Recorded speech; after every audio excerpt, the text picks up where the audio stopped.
have those mirrors to look at. Yeah. That works pretty good for them. Good. They like it. You like it. Hey, Rich. This is the biggest fan. Get out of the way. Oh, cool. Yeah, but now you know why I need an SUV.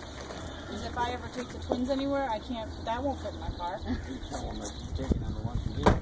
Take their car. Yeah. I just do that, but I just need an SUV. Oh, that's not the way it usually goes in, but that works.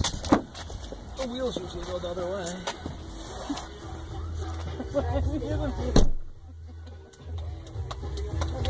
They're hiding. You guys coming on?